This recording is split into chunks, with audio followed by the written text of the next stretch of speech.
Leaving Mosport behind, the drivers can breathe a small sigh of relief. Now the group exits North America for a while and heads off to one of Japan's lesser-known circuits. Twin Ring Motegi hasn't had the pleasure of hosting major international series for some time in the real world, but it has gotten plenty of use for us here in the sim.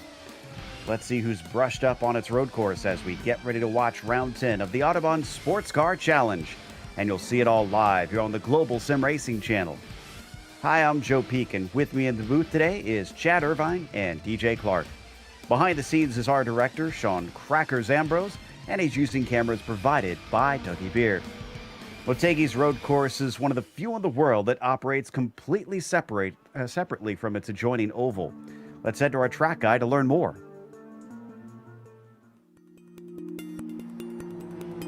Welcome to Twin Ring Motegi. This well-known Japanese racing facility located roughly 2 hours north of Tokyo gets its name from the fact that it has both an oval and a road course that can be run. But a unique feature of this track is that instead of having a roval layout, the road course is entirely separate from the oval circuit. On top of that, drivers have 3 different road courses to choose from in the form of the Grand Prix, East, and West circuits. While not totally devoid of elevation change, the track is relatively flat. What distinguishes the place the most is the combination of plenty of long straights heading into heavy braking zones. This means that passing opportunities abound.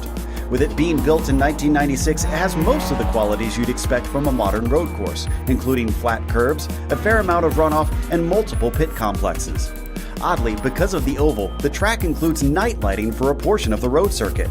Though there isn't much notable about most of the turns, one of the more distinctive corners is the final chicane on the Grand Prix course. Leading out of a tunnel that returns you to the oval infield, it's kinked on entry and it tightens greatly at the second apex. This makes pushing the limits of this corner extremely tough, and it often catches drivers out. Though international series such as IndyCar and MotoGP have held rounds at the track, today it is mainly used for local open wheel and GT series. Still, the one-of-a-kind experience offered to drivers and fans at this circuit is sure to keep people coming back for years to come.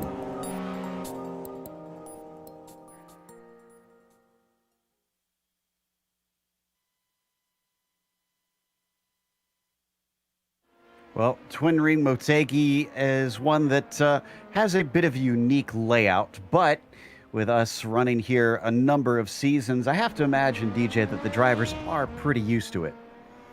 That's right, Joe. They're going to be pretty used to it, but that doesn't mean it's not going to present its challenges for all 3 classes here tonight.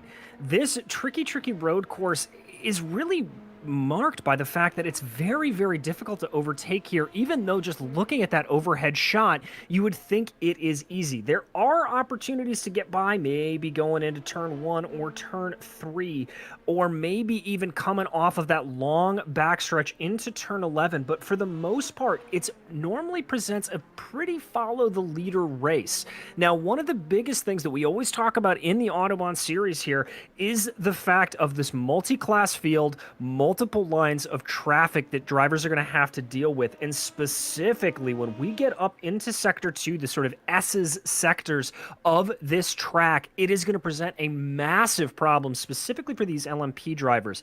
There's going to be traffic jams, and they're going to have to be patient. And just like we saw at Mosport, I think the ability to fight through traffic is going to be the most crucial thing for maintaining a win for the GT Pro and LMP2 drivers. And speaking of those LMP2 drivers, let's take a look at the championship, because we're getting down to the very end of the season here. And David Williams has been basically improving as the season has gone on and pulling farther and farther away from Jason DeVries, nearly a full win's worth ahead of him now. Paul Darling, unfortunately, will not be able to compete for the remainder of the season in the LMP2s, as he has switched over to help his team from the GTEs. So even though he is up there right now, you can expect him to continue to plunge down the field order, as Josh Wolf is likely to overtake him after today. Billy Smith as well sits in 5th, has been on a bit of an up and down one himself. DJ, what about those GT Pros? How are we there? Well, it is a very, very tight battle at the top of the field, as it has been really through the entire season between Kevin Binkley and Ross Booth.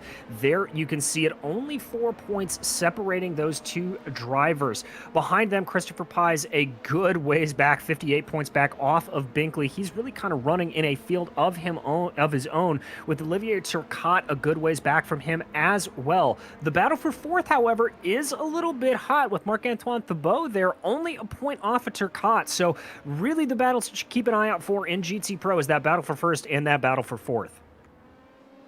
Of course, we have the GT Am class. Chad, that's certainly gotten fascinating. Ryan Walsh has been on absolute fire. Someone needs to get the extinguisher for him. Winning 4 of the last 5 races. The lone non-win for him was a second place as well. Joey Atterbury right behind him, 25 points back. Kevin Santana running third, 43 points off the lead, but he's running the LMPs tonight, so not going to get any points down there for him. And then Ryan Robertson and Chris Sherburne wrapping up the top 5. And man, we've got some interesting developments all throughout the top of this GT Am class here tonight. And of course, we also have a teams championship that is run in this series in a bit of a unique way. We keep mentioning drivers switching classes. Well, that's to help this team's championship because they are scored based on 1 car per class, and they're allowed a max of 4 drivers per teams. DMG United has played that game the best up to this point, but that's only 8 points separating themselves and VRS Satellite Racing. It's become very much a 2-horse race. As you can see, Autobahn East and Lap Rats are well behind the pair of them, and it's going to have to take something drastic for them to get back into it in these last final 5 races. Autobahn North, 138 points back from DMG United, rounding out your top 5. DJ, why don't you run us down the race details for today's event, though? Well, Joe, as you've heard us talk about, we're in the 10th of 14 rounds here, and we are getting near the end of the season, so those point totals are very much on the top of drivers' minds. It is a 60-minute race here at Motegi, and drivers are currently out on track for single-class qualifying. All of the LMP2 drivers right now finishing up their qualifying laps. As we mentioned, those LMP drivers, they're driving the Dallara LMP2. Behind them in the GTs, you can see the multitude of cars that the GT Pro and the GTE category can run, and the GT Am boys in that GT3 category. Now, the other things to keep in mind is there is a 24 incident limit. I don't anticipate anybody going into that. Also, no fast repair for these cars, so if you bin it, you are out. Well, David Williams is following up on his 3 wins of the last 4 rounds with looking at another potential pole here. And if he does, that'll set him up for a potential another Grand Slam. He got his first one of the season last round, which includes pole, win, fastest lap, and 0x. That effectively means he took every point possible in that round. Only one other prototype driver has done that this season, and well, he's not going to be doing that in the prototypes anymore because that was Paul Darling who achieved that. Here's Kevin Santana, who has switched over to this class and looks like he's potentially done with his qualifying as he pulls off the track in turn 1 after he gets himself up into 9th. Luke Carbonneau, who is currently in 11th behind Santana, so that's never good if someone hops into your class and immediately is on the pace and ahead of you. As watch from onboard Luke running his lap down into turn 3. It switches back and flies towards turn 5. Indeed, Joe, and the double apex nature of those hairpins are really what makes this track so unique and very difficult to pass on, is that they're almost a sweeping hairpin as opposed to the tight braking that we are used to. And there you can see Luke driving away a nice, I'm not sure if that's a soccer or a rugby kit hanging in the background for him, but you can see also in this where his eyes are going. Look how much he's looking ahead into the corner, preparing out, putting the car where he wants it to be. It's a good display of what these LMP2 drivers have to do with the speeds they're able to achieve through these corners. I was going to say that's a Where's Waldo costume or something he's got going on in the background as he plunges down into turn 10, long 180-degree corner, and then you fly up past the support pits, just about ready to finish the lap. Man, he is getting bumped down in a hurry as he's already down in 14th. The only 2 cars that were behind him have now gone quicker. We have gotten some some cloud cover over the course of this lap, so I'm wondering if that's helped those two drivers down through the final chicane. Can he improve on that 40.6? The 492 comes to the line, and as he crosses, it's a 40.2, 4/10 quicker. That will jump him back up to 9th. Back of the field in the LMP2s is incredibly tight.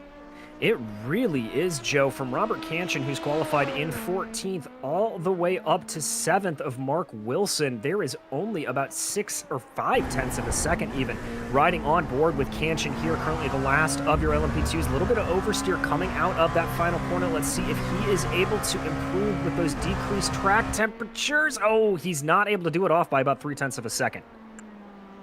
Looks like Leif Peterson, who's just in front of him, will be up next. And there you can see the temperatures, 96 Fahrenheit, with quite a bit of wind on top of things. 40.3, that's faster for Leif, and he goes up to 10th. He's going to bump himself up, and look at that humidity there, Joe. 85%. That air is going to be very, very soupy. What that means is that there's a lot of air to cut through. That means that the draft can be a little bit more effective potentially, and that especially in these LMP2s that have a lot of downforce on them, they'll be able to maximize that downforce. They may be able to get a little bit more speed through the corners. Wow, another couple tenths improved from David Williams, and he's good enough with that as he ducks away with just a minute left to go in our qualifying. He is now 5/10 ahead of De Vries, who just went faster, but not fast enough. He's just under those 5/10 now, away from David Williams on his last flyer possible. Great run from Mark Wilson today. Surprisingly good run from the 3-2-3, who has himself onto the second row.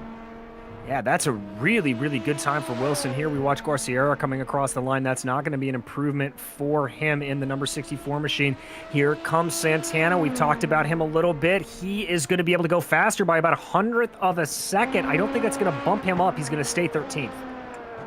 And Kanchan's going to abandon his last lap. Ooh, definitely trying to practice that at pit entry, but it doesn't look like it went very well for him, unfortunately. Leif Peterson now to the line as he's going to be the first to take the checkered flag. He sits in 10th. Can he go any higher than that?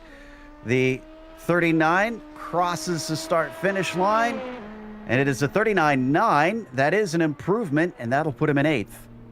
It's a good run for him. There you see Wilson coming to rest in his pit stall. He is going to be happy with that third place. Here comes Bradley Haley taking a big chunk of track there as he makes his way through turns 12 and 13. Now back onto the start-finish straightaway. Haley in 6th. Let's see what he's got. 39.7 was his best, and it's better by 2/100ths of a second. I think that actually did give him a spot. He's up to 5th as we look at De Vries. Can he get any closer, and can he even overtake Williams? It's a 39.1. It's much faster, but he's still a 10th and a half away from the pole position. And here's Robert Tinsey crossing the line. Tinsey is able to improve there, but he's going to stay in 10th place. Luke Carbonneau, we were watching him earlier. Let's see if he can move himself up from 9th. As he crosses the line, 39.6. Whoa, Carbonneau up to 3rd with that one. He must have been struggling the rest of that qualifying, because that is a huge jump on his part, as Santana is next across the line. A 40.5 unfortunately won't take him out of 13th. No, it won't. And then I believe Leif is the last one, or is he already taking the checkered, Joe? I think we saw Leif be the first to take the checkered flag. I'm pretty certain.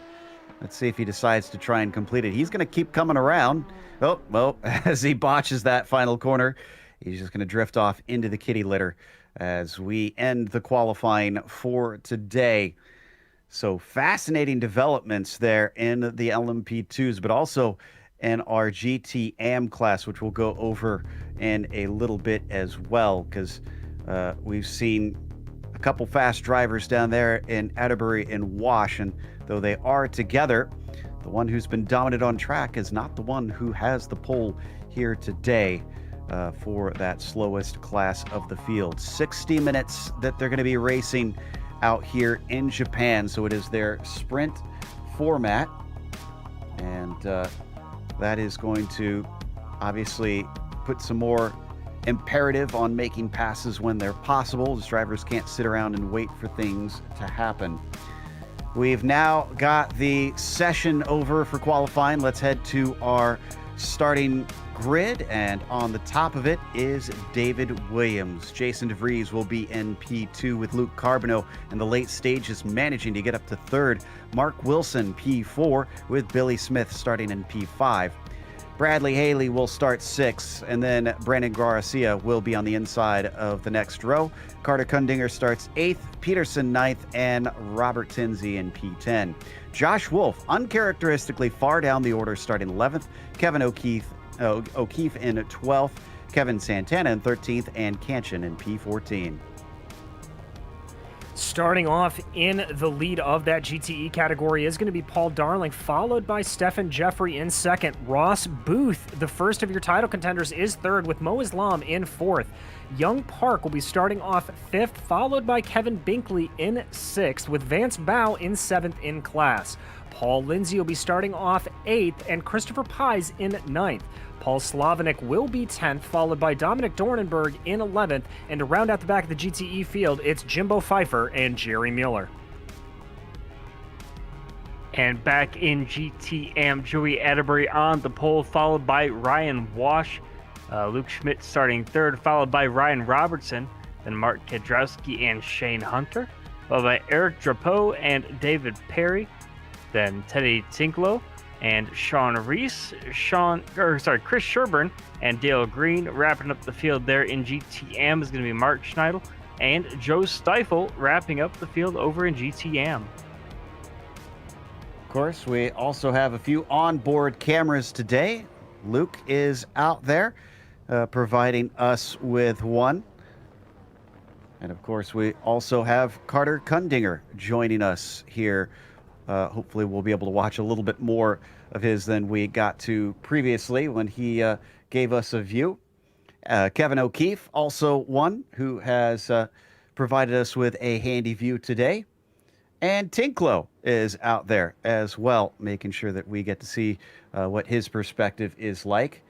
Gaudreau Drapeau also giving us a view for today, along with that actually is it, excuse me. Those are all of our drivers that we are going to be watching for on boards as we get ready to take off here. And it is going to be David Williams leading the way. Has to take it through the chicane. They cannot start before then. Waiting for the green flag.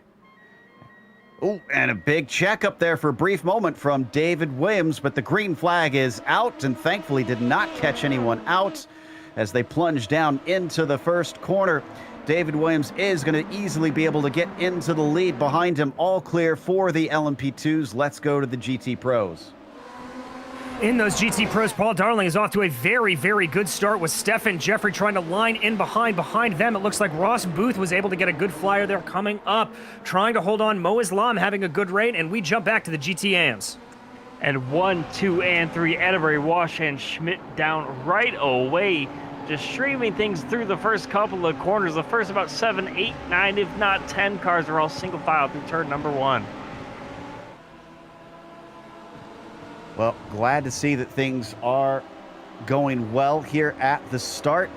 And up at the front, Williams and DeVries already starting to pull away from the field, with Carbonneau 0.8 of a second back, as it's already appearing to be a two-horse race today.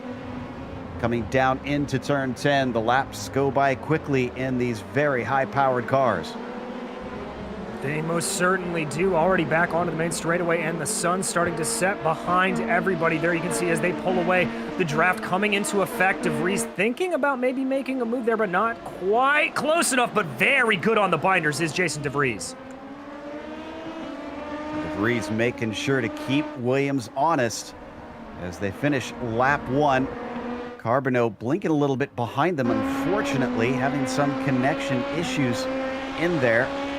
And behind that, the leader in the GT Pros is basically checked out, unfortunately for everybody else. There is the Corvette of Paul Darling. Booth already a second and a half behind. Indeed, but the most crucially about that, he is about 4 places up from his title rival of Kevin Binkley, so that's going to be a place of solace for Ross Booth. He doesn't need to win this race, he just needs to keep ahead of Binkley. And the GT Am class has changed lead. Joey Atterbury, who started on the pole, has lost out to Wash, and he might lose second because here comes Ryan Robertson with a great run. Robertson down to the inside into the first corner, and he is going to be able to claim that spot. Atterbury tries for the over-under, but his momentum is halted as that BMW is in his way. He's shown pace all season long here, Joe, and it's just been incredible to watch, but now he's got some work to do. We haven't seen him face this kind of traffic in the last couple of weeks, but he's got 2 cars in front of him. He's under pressure from behind from Luke Schmidt as well. And somebody off course in the background there in our GT Am. I think that was Shane Hunter, who seemed to have some sort of issue exiting turn 4, but able to get the car going in the meantime. A little bit of a look to the inside there, it looked like, from Atterbury, trying to see if he can manage to overtake Robertson, but no dice. This is looking good for Ryan Robertson, who has finished on the podium the last 3 straight races. Yeah, and this category the last couple of weeks has just been absolutely incredible, especially from Joey Atterbury. We mentioned him in the pre-race. 4 of the last 5 he's finished at the top step of the podium. Now he's trying to work his way around the outside of Ryan Robertson. Can't get it done there, but he's got a lot of race to go, and he has some work to do. They're already about 1.5 seconds, if not 2 seconds, behind Brian Wash out front.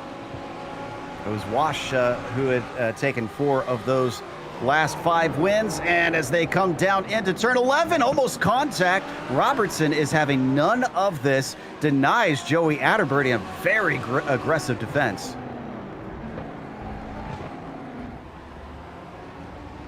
Coming off the final corner, all of that fighting between them has allowed Luke Schmidt to start to close. So 2nd, 3rd, and 4th all together in a line here at the front of the field for the GT Am class. Atterbury with another peak on Robertson. Once again, not able to do anything with it.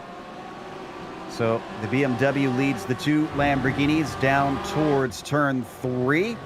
If Atterbury can get himself a launch off of 4, maybe we could see him attack into 5.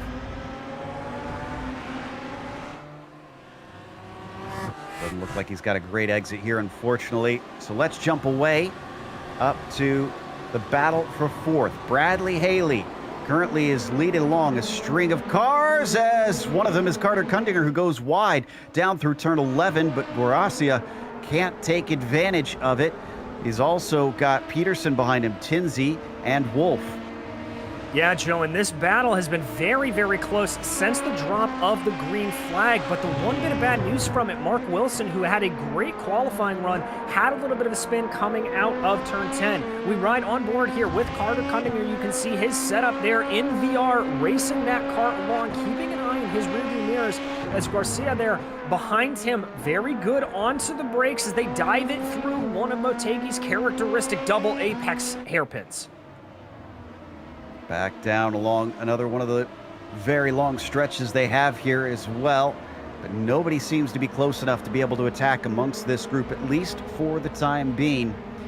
And if you're wondering what happened between qualifying and the race, they did advance time forward. And this race began actually at 5:45 virtual standard time. So it is going to go into the night. The lights will start to flicker on here around the track, as this is a track set up for night racing here on the service, and they're going to have to go by their headlights.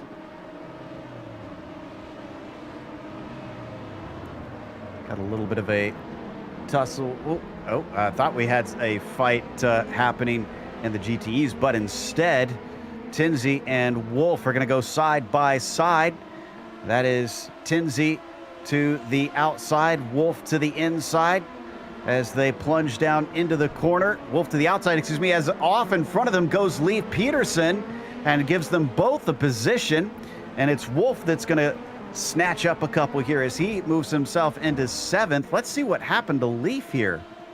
Well, here they go, Joe, coming down that long back straightaway. We watch Leaf here going in. Ooh, a little bit too much onto the curves when he starts the braking, and I think he was keeping an eye on that battle in front of him, was a little scared he was going to run into the back of Garcia there, and just locked up those brakes, and that's what set him off into the litter. What amazed me about Tinsley running down here in 8th is last round 2 weeks ago was his first podium all season. This is Bob the Blade we're talking about, who has taken multiple championships here in Autobahn, but has really not been able to be as dominant here in the LMP2 since we have switched classes recently. We ride on board with him, continuing to give chase on Josh Wolf. He's got him within half a second, so if the 13 makes a mistake, he can still try and pounce. He can indeed, and that's a big thing here at Motegi, especially as it continues to get dark. When that darkness comes down, it's a lot easier to make a couple of mistakes around here, so this is exactly what he needs to do. Just make sure he is filling up the rear view mirror of Joshua Wolf and make sure he knows that if there is a mistake to be made, Tinsley will pounce. And by the way, guys, just to keep you informed on this battle for the GT-AM lead, it's still Ryan Wash. We did have a change in P2. It was Atterbury getting around Robertson on the last lap, but those three cars still nose to tail between Atterbury, Robertson, and Schmidt, battling for second here in a GT-AM. And there we see it on screen. In fact, Schmidt looks like he could be ready to attack Robertson. Let's see what they do. Down into turn 5, no dice for the Lamborghini, as the BMW will retain that third position. Now coming under the oval to the outfield portion of the track. Love that sunset in the background that we're getting here in Japan. And into the S's, one of the more trickier, more technical portions of this track. Very close to the back of that 210. Luke Schmidt was at one time challenging Atterbury. Oh, and a poor exit out of turn 9 opens the door. Robertson tries to defend down to the inside of the corner. Could Schmidt maybe go for the over-under here as he tries to cut back? No, he's just going to launch around the outside. Now he cuts underneath him. Late defense once again from Robertson. Ducks back in to get a little bit of the slipstream. Rides the middle of the track. And as they break for the downhill turn 11, they're going to stay as they were. And these are names that we've called all season long: Wash, Atterbury, Robertson, Schmidt, Kandrowski. I mean, all these guys here in the top 5, if not top 10, are just names that have been consistently fighting up front in this GT-AM class all season long. And it's been so fun to watch them battle it out. And they know each other. They know when they're going to break. And man, just the way that they fight down that long straight has been so much fun to watch throughout this season here in Autobahn. Back in the GT Pros, 5th place. Another one that has a bit of a train forming behind. Paul Lindsay has Mo Islam, Young Park, and Vance Bow with him. Exactly, Joe, and these are some names that we have seen be involved in some very, very aggressive moves throughout the course of the season, so rest assured this battle is going to heat up very, very quickly. Islam has yo-yoed ever so slightly between about 0.3 of a second and 0.5 second back from them, so this is definitely a battle we're going to keep an eye on. Right on board with Islam, looking forward at the Porsche. Down into turn 11. This is one of the few places with elevation change around here, and a little bit of a lockup from Paul Lindsay as he continues to apply pressure to the number 70, seeing if he can shake him. It's important to be precise down through that last chicane. Both of them nail it, and Lindsay is just barely clear. If Islam is aggressive, we can maybe see him take a look. He does, but he can't get alongside him. A little bit of those mind games we always talk about there from Mo Islam, just seeing what he can force out of Paul Lindsay. Again, Lindsay almost looked like he was going to go defensive there coming down the hill into turn 3. No moves out there for Islam, though. Oh, and something happened to Leif Peterson. He's hit traffic. Freddie Tinklow, unfortunately, involved in this one. The 39, and I don't think Peterson can be blamed for this one. Yeah, it looks like. Actually, If anything, Tinklo got turned by Cancian, because there he is already turned around, and poor Leaf basically finds himself facing and giving a big kiss to the front of that car. All right, so this is the initial incident. There you can see, yeah, Cancian just comes up behind Tinklo, not anticipating how slow that car is going to be, and Cancian just gets Tinklo just gets a big faceful there of Leif Peterson, and that slows him down. This is Tinklo's car. Doesn't look like he's too massively damaged, so he'll at least be able to continue on. Looks decent from this perspective, so yeah, glad to see that he'll be able to keep racing as we come back live. And Tinklo in that number 46 has found himself dropped down the order, unfortunately, to last of his class. And it may be late at night there in the real world for him. It's going to feel all the later. Josh Wolf returning to the track here in turn 5. Going to lose his spot to Peterson in the meantime. What happened to Josh? Well, here you go, Joe. They're coming up behind a little bit of slower class traffic there, and it looks like Josh just missed his braking zone. I think he tried to be a little too aggressive with the steering wheel while applying the brakes, and that just caused those rear tires to lock and send him spinning around. Yeah, he actually was taking avoiding action. That was Tinsey in front of him, the bright green car that he thankfully did not make contact with, and poor Shane Hunter was behind him, just watching a LMP2 car appear and then disappear in the blink of an eye. Wolf finds himself in 12th position after that, with only Billy Smith behind him. Yeah, and so Billy there only about 1.4 seconds back from Josh. That'll be a little bit of a battle, but here is that battle for P1 in the LMP2s. Williams still leading from DeVries. DeVries not letting up the back of the DMG United driver, even though they pretty much worked their way through the GT-AM traffic at this point. This worked out well for both Williams and DeVries. Carbonneau 7.7 seconds back from the pair of them. Both have managed it quite well. So where are they going to start catching the GT pros? Jerry Mueller's a little ways up the road. Should be able to get him maybe on about a lap. By the way, guys, just to keep you posted here in GT-AM, Ryan Wash still pulling away with things. He's got about a 4-second lead over Joey Atterbury, but Atterbury is cutting that lead down slowly but surely. Schmidt, on the other hand, he is losing a ton of time to Atterbury, so that battle for second is now just a battle for third between Schmidt and Robertson. P4 is looking pretty hot in the prototypes as Bradley Haley has Carter Kundinger and Brandon Guaracia right behind him. Coming off of the turn 10 hairpin, it was good at first for Kundinger, but doesn't seem to have the traction that Bradley Haley does in those slow corners. Pulled away from him, and by the time they hit the braking here for turn 11, he is not anywhere within striking distance. Under the bridge, back into the infield, and they start another lap. We see what it's like on board the very groovy setup that Carter Kundinger carries. Yeah, very much making you feel like you're in a submarine or underwater or something with that, Joe. I have to say I love the setup, but here you can see him diving in. Ooh, carries a little bit too much speed there into that first sequence of corners, has to get the car back under him. Kind of similar to what we saw him do in turn 10 on that previous lap. I wonder if that's almost just an aggressive attack stance from Kundinger, trying to see if he can force Haley off the line. So far not working, but he's definitely being aggressive in spaces as Kundinger follows him down towards turn 5. Doesn't try and poke his nose this time, just stays on the racing line.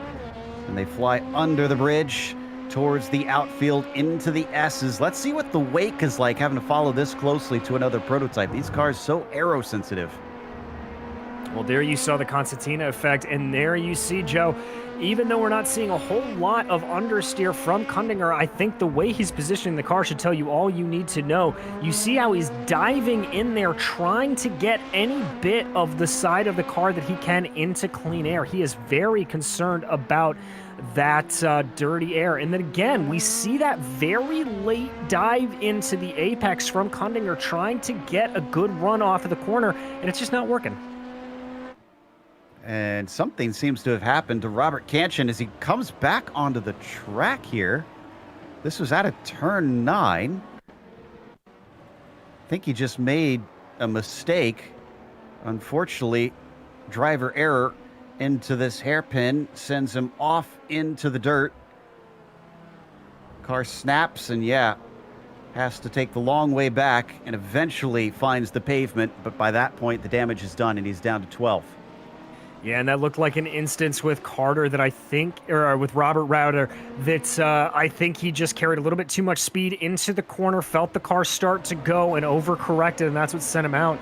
And there you see, I believe that is Joshua Wolf making the move on him. It is indeed. There he goes, Wolf to the inside, trying to hold that line, but Kanchan not giving it to him. Side by side coming out of turn 2. Ooh, has to take avoiding action. Just afraid of running into the side of him. It carries on down into turn 3. Wolf to the outside. Kanchan to the inside. Wheels off into the dirt using every inch of the road he can. Josh Wolf makes it stick. That's going to get him into 12th and out of last place. As they continue to deal with the traffic. While that was happening, Carter Kundinger did make it past Guaracia for the 4th position. Actually, Guaracia got by Haley as well, so Haley down 2 positions, I think. Yeah, he is indeed. I think Haley just had a bad sequence of corners there, and Garcia and Kundinger just absolutely pouncing on him. Carter all the way up into 4th, but he's going to have some work to do here. He has about a 3.5-second gap up the road to 3rd place of Luke Carbonet. Another one that I was keeping my eye on was the battle for 2nd in the GT Pros. Ross Booth has definitely lost touch with Darling, which is not much of a surprise. Paul has just been lightning in a bottle this season, no matter what car he's driving. And Ross is trying to cling to this 2nd place. Stephen Jeffrey is hassling him every inch of the way, making sure that he can't make any little slip up. Yeah, Jeffrey really keeping close behind him here. Both of these drivers in Corvettes, and then indeed the top 4 all driving for the bow tie. So that clearly seeming to be a trend here, that the vet just likes this twisty circuit of Motegi. But at this point, Jeffrey doesn't look like he is getting exactly close enough. Let's keep an eye on him here through turn 10. That's going to be the big corner. If he can get a good run off there, maybe he can make something happen down into 11. This is a good showing from Jeffrey. He's only had 1 podium all season long, and round 2, and it was a 2nd place for him. Right now, he's still sitting within the podium at least if he wants to try and bring this one home. Had a car in pit lane, Mark Kudrowski, and I think he may have taken a tow. No, it looks like he did drive it in. As not sure what has caused him to be pitting this early. Unusual for this series to see drivers coming in at this stage of the race. Down and through the final chicane. And once again, though he is close, he's not able to get past. Booth retains P2 as they start lap 12. And by the way, Joe, I don't think this was a scheduled pit stop, but at the same time, it's only a 14-second stop for Kudrowski. So he might have been just trying to do something with the fuel strategy. But overall, I don't expect this to be too far out of the realm of possibility for Kudrowski to try to do something crazy from here. Meanwhile, at the front of GTM, that 3 or 4 second lead that Wash had over Atterbury, that's down to about a 1.5 seconds, if not 2 seconds. And they've got a huge gap back behind to Ryan Robertson in 3rd. A couple significant drivers approaching this battle, including the likes of Williams and DeVries, our leaders in the LMP2s, having to weave their way through. We're also getting glances of Kevin Binkley, who has been the only driver in the GT Pro class to have finished on the podium in every race. But right now, he's not on that podium. He's in 4th and about 2.5 seconds back from 3rd place. So that Corvette is going to start to have to hustle if he wants to keep that streak alive. Well, indeed he will, Joe, but if there's any driver that can do it, it is Kevin Binkley. He is an incredibly consistent driver, and at this point, he has just got to be focused on putting in those hot lap times. He can see his competitors in front of him. He knows where he needs to go. He's probably the one that really wants to see Jeffrey and Booth start to battle side by side, as that'll help him gain some time and get up in the fight for that. So we once again take a look at that haven't been much more separated than 3 or 4 tenths. As Booth and Jeffrey almost glued at the hip. Under 40 minutes left to go now. And they're starting to come upon some of our GT Am traffic. This is Reese and Tinklow. It is, and there you see them getting off to the side there. Ooh, a little bit of almost thinking about threading the needle. There is Ross Booth. He's got to come back online. Tinklow not getting out of the way for him, not really close enough to warrant that necessarily. And this is where it gets really interesting for these GTE drivers, Joe, is that the speed difference isn't that great. They're relatively close on a lot of things. Riding on board with Tinklow, you can see him there in VR, glancing to the right, making sure that he knows where those battling GTEs are. That did separate Booth and Jeffrey a little bit. So 0.6 of a second now between the pair of them, having to try and overtake that slower class through the S's once again and into the hard braking of turn 9. Can he gain some of it back potentially, or will they get split up by Luke Carbonneau now starting to approach, our third place driver in the LMP2s? There you see him. Yeah, he's starting to close in very fast. Looks like a good run there out of the way. Ooh, a little side-by-side battle there in the back as well. I think that is Binkley passing by some of the GT Am drivers. Yeah, along with Kundinger, so all 3 classes in one, having to go 3 wide through the fields for a brief moment. But safely through now. Kundinger, and Jeffrey now has Luke Carbonneau caught up behind him. Carbonneau was trying to get away from Carter Kundinger. That cost him some time being checked up behind this battle for P2. It really did, and he was checked up there through the turns 12 and 13 complex. That's really a single file area.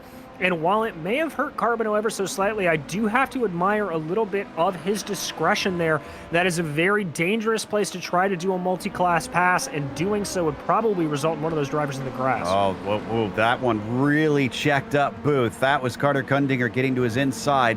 Booth does not defend, though. He takes to the racing line down into turn 5. As behind them, Brandon Guarcia finds himself having to go around his teammate, Jeffrey, staying off to the left. Now he is through. So tense moments for Ross Booth, but he'll retain that second spot. Jeffrey's playing very, very patient here. He is, and I would have thought he maybe would have had a little bit more of an aggressive attack. As you mentioned there, Guarcia is one of his teammates. He forced Booth offline ever so slightly there, coming through those S's. I kind of thought that may have been an area for Jeffrey to attack, but here comes Haley coming up behind them. Haley's probably going to catch them both here on the straightaway, so no traffic concerns, but a very good run again from Stephen Jeffrey. And DJ, you talk about no traffic concerns. No traffic concerns right now for Joey Atterbury. He's making up on clean laps about half a second for Ryan Wash. So just making up time lap after lap. The gap between first and second is coming down. It was 2.5. It's now probably under about 2 seconds. As we take a look here at the lap comparisons, you can see how much time that Atterbury is making up over Wash as the lap goes on. Of course, Atterbury qualified on pole, slipped back to about 4th and working his way back up through the field. He has some work to do on Wash if he wants to take the lead here as we look back up here at LMP1s. Yeah, DeVries is suddenly right on top of David Williams. Is this where he feels like it's finally time to attack, because he's been riding behind him for much of the race? Doesn't stick his nose in down into turn 9. They've got Ryan Robertson 4th in our GT Am class just in front. They're going to catch him at the hairpin, though. He'll pull out of the way, sees it coming, tries not to get involved in the fight. DeVries still right tucked up underneath the rear wing of the 01 as we watch from on board him. Doesn't have enough straightaway, though. Oh, a little bit of defense and a little juke as well from the 89. Just trying to make Williams think. They are getting very, very close up here in this battle. DeVries never afraid to send a big move down to the inside. They've got Luke Schmidt about 3.5 seconds up the road from them. Ooh, but it looks like DeVries didn't get the best exit out of 13. Oh, and what happened to Paul Lindsay? Looks like something had turned that Porsche around. Oh, and that something was someone. It was Josh Wolf. There he is, coming up to the inside of him, down into turn 9. Oh, but I kind of put that one a little bit on Lindsay. That doesn't look like from that angle it gave him enough room. I have to agree with you there, Joe. Lindsay just very much pinched Josh Wolf. Wolf's 2 left side tires and was fully onto those rumble strips. A very, very tough move for him to make. And as a lower class driver, you've got to be a parent. And yep, here comes Paul Lindsay. I think probably going to get a little bit of repairs. Also, Jimbo Pfeiffer pitting. Christopher Pies pitted last time by. That sent him to the back of his class, but he's going to cycle past these two. There's almost glowing wheels there of Jimbo Pfeiffer. Can't miss him as he accelerates away, but Pies is definitely going to beat him out of the pits. I mean, we're just almost halfway through this race. Pit stops have to be coming for just about everybody here. But with that Hot Wheels sticker on the back quarter panel of that car, you have to expect fiery colors and bright, beautiful cars from the rest of these guys through the rest of the race. Up in 5th, Mo Islam now has Young Park right on his tail, and that is Leif Peterson in the prototype just behind, trying to find his way through. He's going to get one. Is he going to get both of them? Oh, it's going to put Mo Islam offline, unfortunately. Oh, and he's turned. He gets completely turned around by Young Park. And we just heard Young Park come over the radio and apologize for that. That was just a sandwich situation in a racing incident where Mo was pushed to a line he did not want to be in, and Young Park nowhere to go with that. Absolutely heartbreaking, but let's go back and check out this replay. That was Josh Wolf, too. Did he get involved in another incident? This time, really not his fault. If he did, yeah, I think he made a little tap to the back of Young. Thankfully, nothing drastic, and he's able to keep going. But unfortunately, it just did not turn out well for the 206, who finds himself down to 9th in his class after that. And remember, Joe, he was looking at a clean track of road. He was battling for a while there with Paul Lindsay, and I had to think he would be excited about the fact of having some clear air in front of him. But after that spin, Islam deciding this is the time to take to the pits. Maybe trying to see if he can get a little bit of damage repair from that one as well. You have to wonder with the way that Islam made that J-turn pretty much off. It looked like he contacted the wall on the left side of the track. I'm not sure that he's running a clutch and couldn't just spin the car around to get it back going the right way. In the meantime, watching Wilson and Smith fight for 9th. That's Wilson in the white and purple, Smith in the green and black, who really squares off the corner. Completely different line, and this might help him.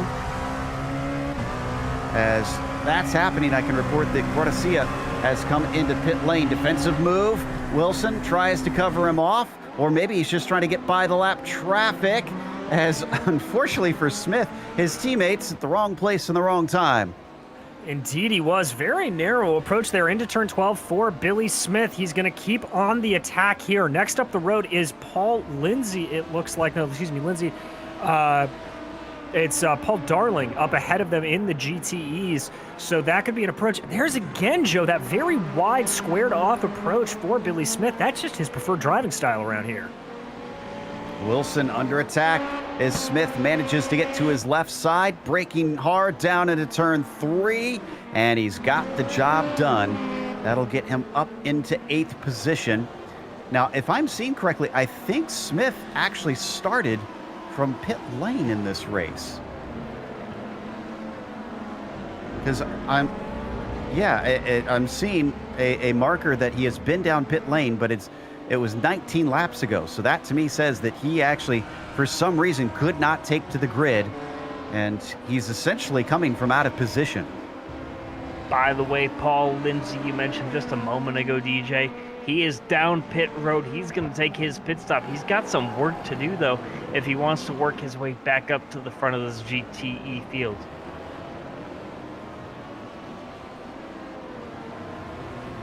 We're now past the halfway mark. David Williams leads your LMP2s. Paul Darlene leads your GT Pros.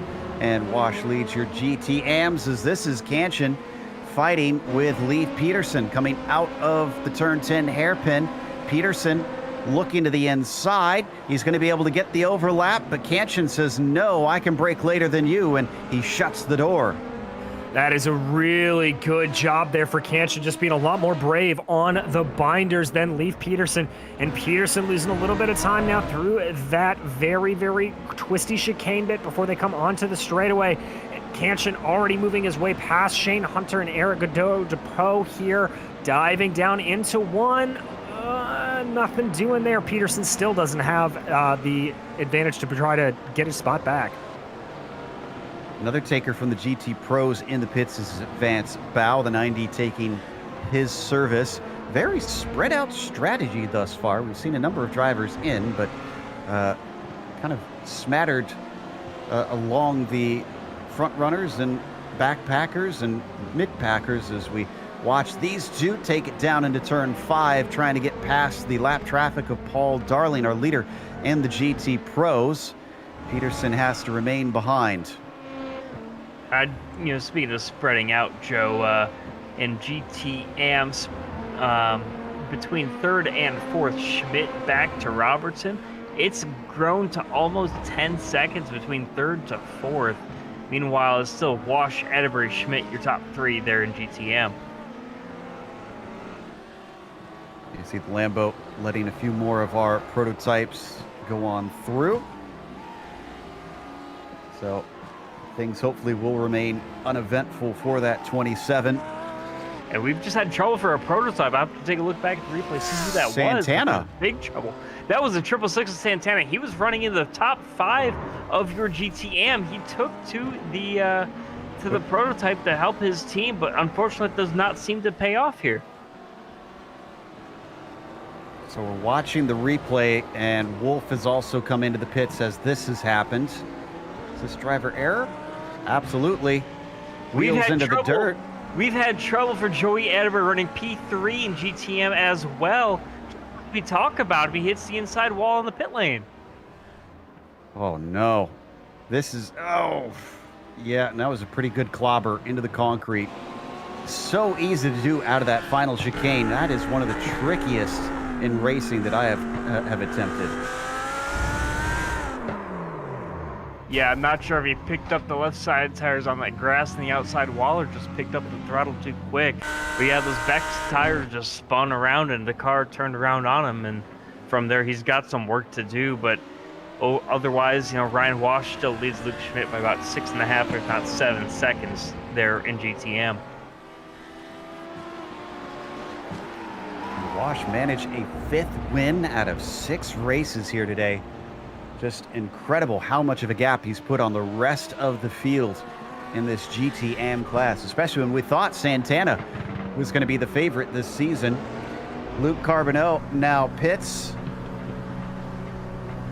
There we see him heading down into his stall. He's going to have to try and spot it as he drives through one of the drivers that shares his pit stall. They have to do that if they have more cars than pit stalls here at some tracks. Just patiently waiting, not adjusting anything. He seems very happy with the car then. Oh, I saw the hand move a little bit there. Yeah, and that may just be a little bit of a brake bias adjustment potentially from him, just knowing that the fuel in the car is going to make it come out a little bit differently. A very easy pit out here for Carbonell. This is going to dump him out into 10th place, and crucially, he is our highest placed pitter right now, so he's really going to be a litmus test for the rest of these drivers at the front. That's a good point. Guarcia, who already pitted, is behind him by about 3 seconds. And then Mark Wilson just came in, but he was well down the order. In fact, it looks like a long stop for the 323 right now, so I think maybe he's getting some repairs. What about Paul Slavonic, the 528 in the GT Pros? He is now pitting, and I want to say he was rather close to Pies, who ran a 13-second stop. Slavonic hit his stall. You see the DMG United car taking his service. He starts to move just as Pies is coming through the final chicane. This is actually going to be quite tight, I think, depending on when he gets to the cones. There's Pies now in his Porsche, and Slavonic just comes out behind him. Looks like about a 3-second gap. And I think that is a lot of it down to Christopher Pies just putting the pedal to the metal out on the track. There was only about an 0.8 of a second gap. And now we have Carter Kundinger coming into the pits, as well as David Williams and Robert Tinsey in the LMPs. But DeVries and Haley stay out. There's Kundinger. And we were talking about Luke Carbonneau being the litmus test. Well, he's coming through the final chicane right now. Williams is already well out ahead of him. Kundinger, who has been close to Carbonneau, is just starting to get up to speed. Can he manage to get out ahead of him? It's going to be tight. He'll have the inside line, and he is just barely, as they're nearly side by side. Off the corner, almost runs into the side of him. Has to give way. Carbonneau gets the better traction off the corner. He'll have the inside down into turn 3. And has he got it done? Yes, he does. The 492 into 4th after his pit stop, which actually, will that promote him into 2nd here? No, DeVries still needs to pit, excuse me. Exactly, and that is just a good case of momentum riding on board here with Carter Kundinger, as we're just getting a notification. Jason DeVries is coming into the pits right now.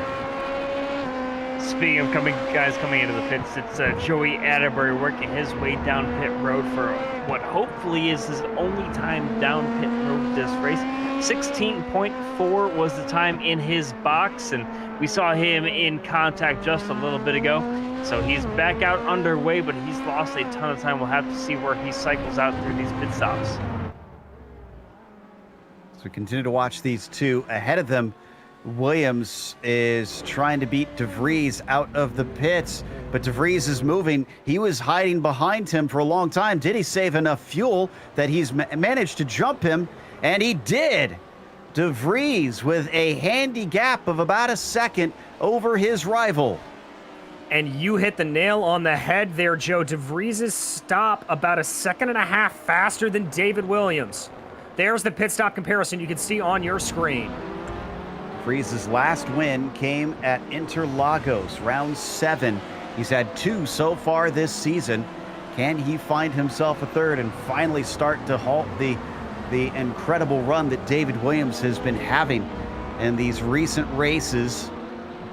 Now that he's got ahead of him, though, Williams, if he's got pace, could try and charge and attack. There are plenty of chances to pass at this track. There are, and we've seen that ability come out at multiple points during it, but now it's going to be very tough. Williams is he's under a second, let's call it about 0.9 of a second right now behind him. So that is going to be within draft range. Also, we're having reports out of the GTEs that Young Park is coming in. You have to think, by the way, that many of these guys in the GTM class have to be struggling on field. Wash stayed out, Hunter stayed out, but still Schmidt and Robertson both came into the pits their last time by, so they have some work to do if they want to make up time back on Ryan Wash for the lead. But Atterbury is way behind Luke Schmidt on similar pit times. Atterbury just went by Robertson. Luke Schmidt out. My goodness, how in the world did he get this big of a lead? Luke Schmidt, his last pit time I'm seeing is 15.3. Meanwhile, Robertson's at 14.2. I'm not entirely sure. Ryan Robertson must have had something happening on his outlap because he's showing well behind Joey Atterbury on my typing and scoring. Well, he's right behind Atterbury. Robertson and Atterbury are the ones that seem to have lost out to Luke Schmidt. But for the life of me, I can't figure out how. This looks like a good 15, 16 seconds between them.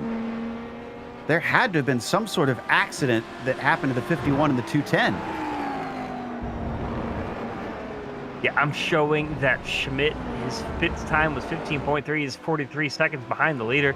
And Wash coming into the pit lane now. So we're going to have a huge shuffle up here at the front of GTM. We'll have to see where everybody cycles out, because this is just an incredible shuffle here in the GTM category here at Motegi. Binkley and Booth have both pitted themselves. There you can see them bringing their Corvettes to a halt as Wash's BMW now looks to accelerate off the lane. Where is Luke Schmidt? Luke is still well behind him. Wash easily into the lead. Yeah, and man, they were definitely not this far apart from each other before the pit stop. There is something very strange that has happened that we missed. No, the closest I'm seeing is Luke Schmidt currently running second, about 10 seconds behind. Right now, Shane Hunter still showing in first. He has yet to stop. But otherwise, yeah, I'm not entirely sure. I'll have to take a look and see what happens. But otherwise, yeah, Ryan Wash clean in, clean out, and he's going to just run away with this. That leaves Darling, Jeffrey, Hunter, Sherburne, and Stifle, who still need to take their scheduled fuel stops. And then that's pretty much everybody. Tinklo just came into the pits himself.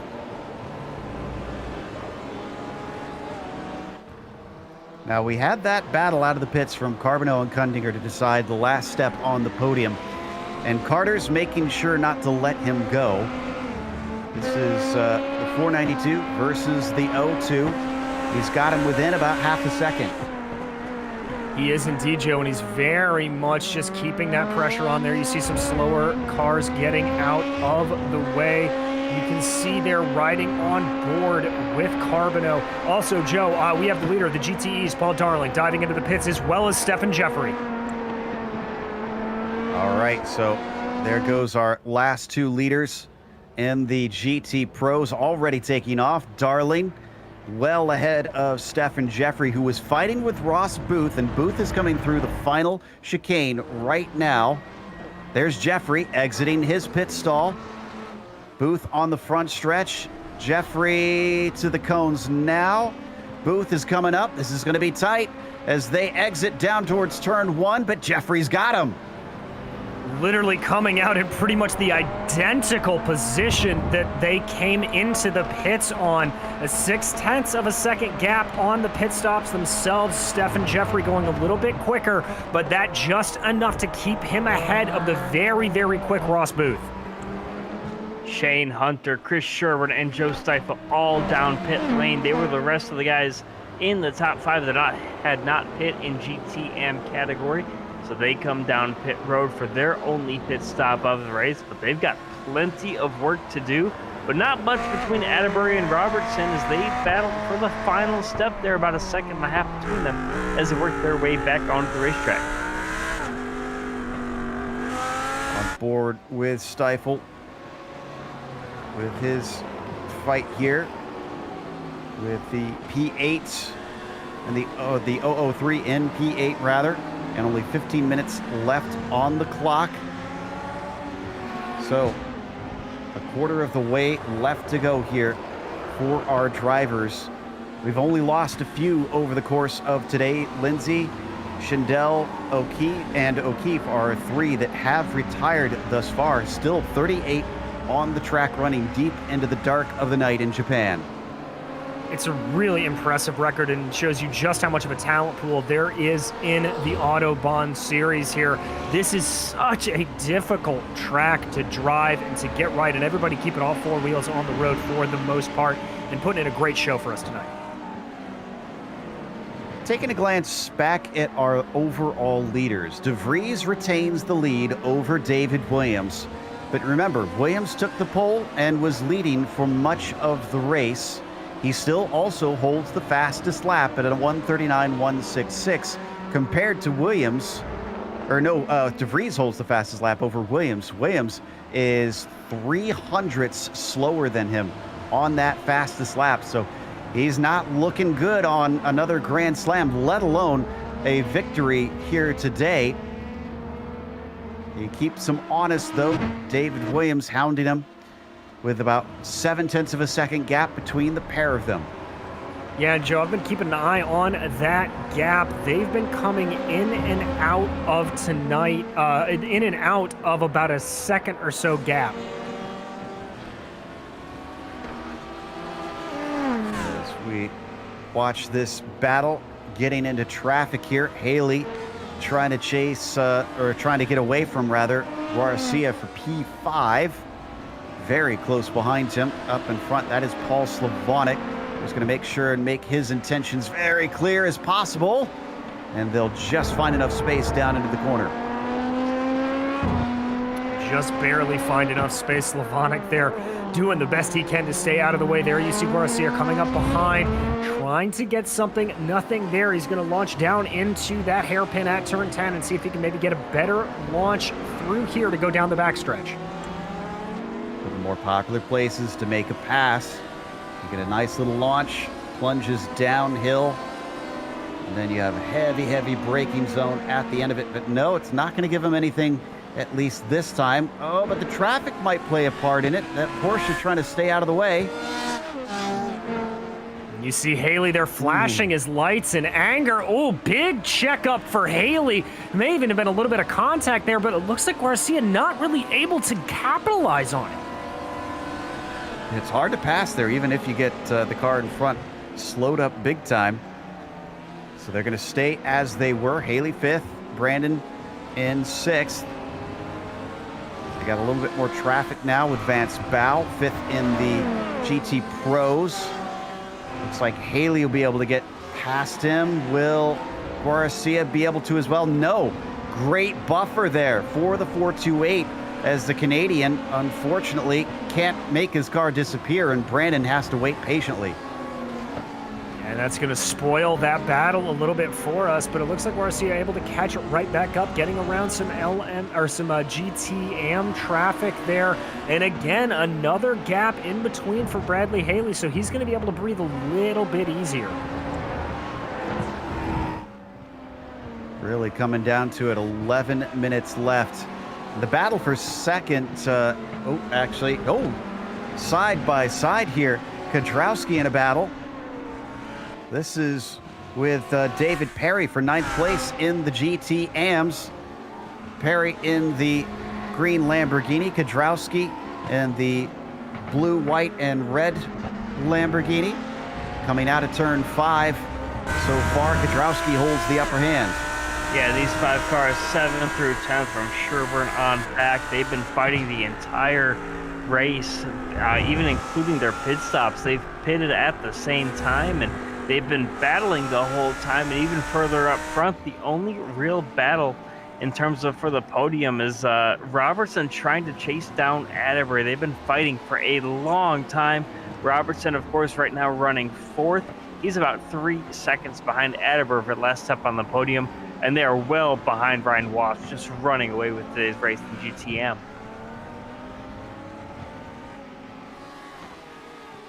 We're going to now glance at the battle for second in the GT Pros. This is Jeffrey ahead of Booth after that last set of pit stops. But it's basically stayed stuck like this. It's about 0.3 of a second between them. Less than 10 minutes to go on the clock. Booth is probably getting a little bit frustrated by this point, wondering if and how he can get by that bright fluorescent yellow car. Well, and Joe, crucially, Booth is going to be thinking about this in terms of a championship light. If he's able to get himself up into second place, that will put another space between him and the current championship leader of Kevin Binkley, and that will, by my calculations, put them tied at the end of the race. If he were to stay where he is right now, he will be behind by 2 points. Well, don't forget about bonus points. That could affect it as well. Braking hard and looking strong on the binders. Booth could have a good shot at an overtake if he can get that to stick. That's a good sign for him, but they've got more traffic coming up behind them yet again. And in fact, that's a battle for position. That's Kundinger and Carbonneau. Yeah, it's that very fierce battle we've been able to check, and we're checking it at the right time because here comes Kundinger thinking about a move. Oh, but it gets a little pinched there. Carbonell has to slow up ever so slightly. Kundinger has to do the same. Very close between he and Stefan Jeffrey. Each battle is just as important, but neither was willing to give way. It still didn't produce an overtake for either of those pair. So it stays with Carbonell leading Kundinger and Jeffrey leading Booth. Oh, but look at how close Booth is now. He even takes a little bit of a poke down into turn 5, and then decides he isn't close enough to be able to make that one work. Coming out of the corner and under the bridge, the laps are running out. Can he manage to get himself up into second? He's gonna keep on trying, but his time is running out. He looks very, very strong through this second twisty sector. Things getting very close to the S's between Kundinger and Carbonell. Took a little look to the inside of Luke, but nothing doing there. The Canadian being hounded by the American as the 0-2 comes off the corner and gets a very poor exit. He can see that 492 just start to peel away. Yeah, we've seen this the whole race, really and truly, that Carbonell has just been able to have exceptional drive off of the corner, and that's really been his saving grace. And he gained a lot there through the final sequence of the chicane as they run down the front stretch, and we watch the onboard of Luke Carbonell. He goes a little wide, cuts back, and diamonds off the corner. That worked very, very well. And Kundinger, unfortunately, going to fall back. Yeah, he's not going to be able to hold it at this moment, but he's going to keep on trying. Time is very quickly running out here for him as we tick down with only under 6 minutes to go.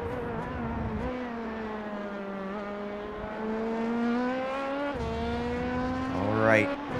So our leaders, for those just tuning in, are DeVries in the prototypes, Darling in the GT Pros, and Wash in the GT AMs. And this one has certainly been a nail-biter for a number of drivers who've had to play defense for some time. It certainly has, and it's got to be frustrating for these guys that are stuck behind at this point. But we watch here one of those guys who hasn't had that problem, and that is Paul Darling. Darling obviously making the switch over into these GTEs, and Joe, we thought he was good in the LMPs, but he is proving he is good in any of these cars. Absolutely. Darling, I think, basically can go wherever he wants and grab himself a championship. Although I suppose his license level would prevent him from hopping into the GT AMs.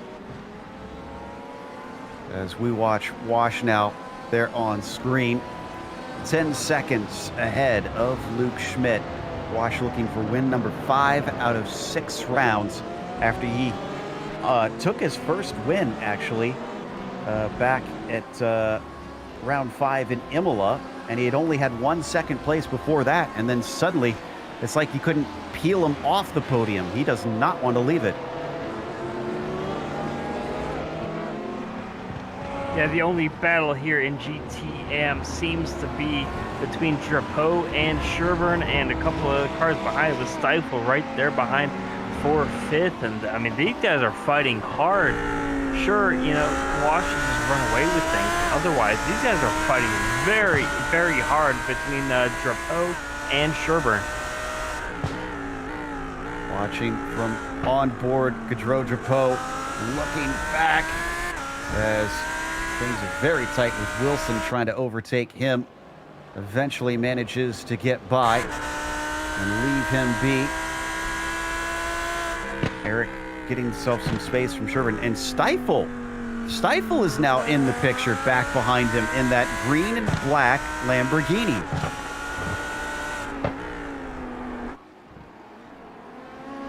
So Sherburne's got to watch out. He might find himself losing a spot instead of gaining one. He's also losing touch quite quickly to Gaudreau Drapeau. Oh, chopped off at the apex down into turn 1. Sherburne retaining that 7th spot, at least for the time being.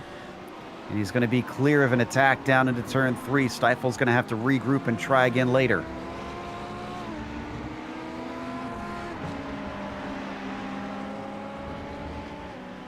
Down to 3 minutes left on the clock.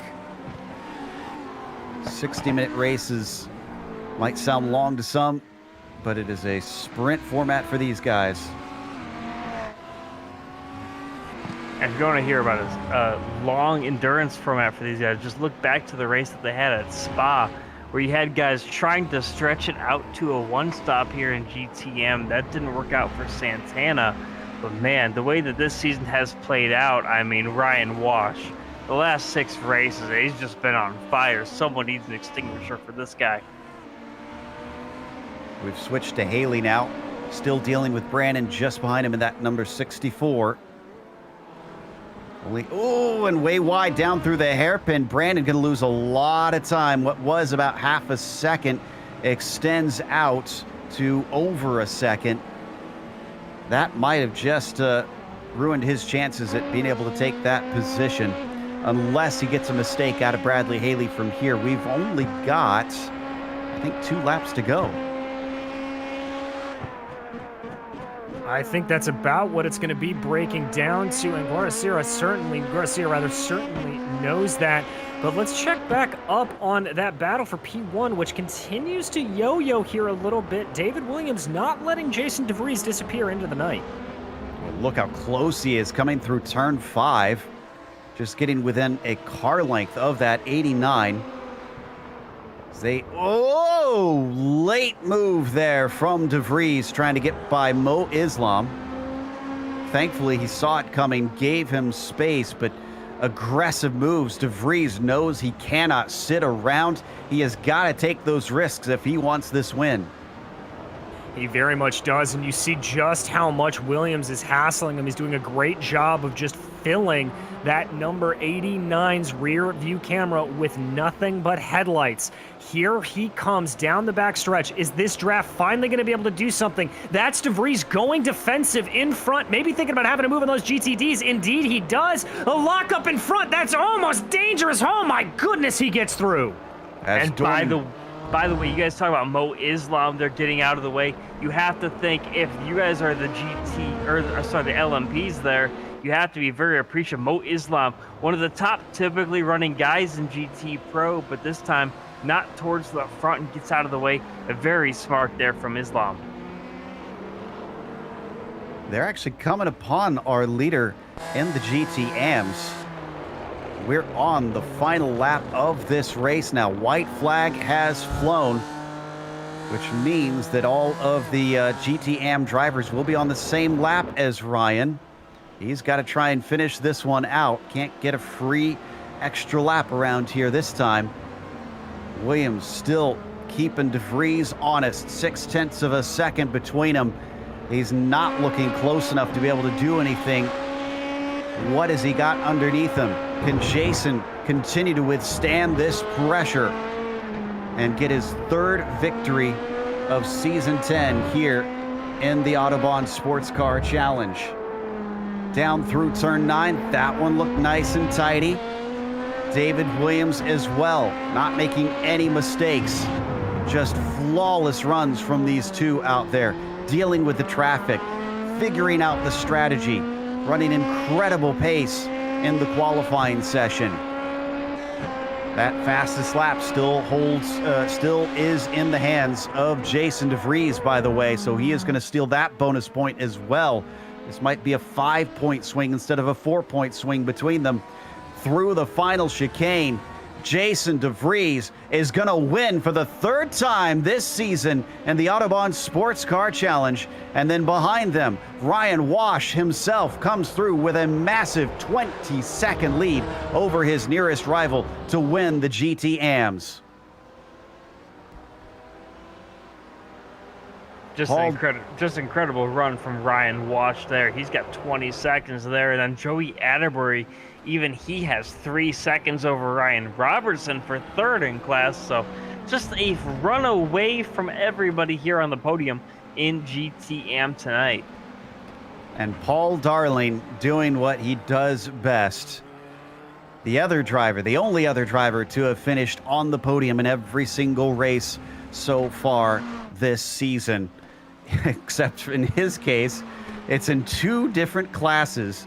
This will be his second GT Pro win of the season. Ooh, and Booth trying to attack on Jeffrey, still looking for that second place, but we got to go back to Darling as he comes out of the final corner. Paul Darling wins his second in the GT Pros. Jeffrey behind him, still dealing with some traffic. That's Perry in front of him, but it's not going to slow him down enough to make a problem out of it as Ross Booth follows him home in third. And for the first time this whole season, Kevin Binkley will not be on the podium. So, as we get ready to go to a quick break here on the Global SimRacing Channel, we'll come back soon with the unofficial results as well as driver interviews, so stick around.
Welcome back to Twin Ring Motegi.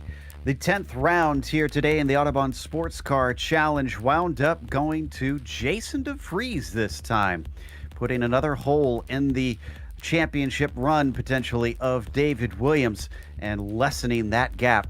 Williams in second after starting it on the pole. Luke Carbonneau managed to come home in third, just barely ahead of Carter Kundinger, who certainly made him work for that. Bradley Haley took a top 5 with Robert Tinsey going from 10th, the poor qualifying up to 6th.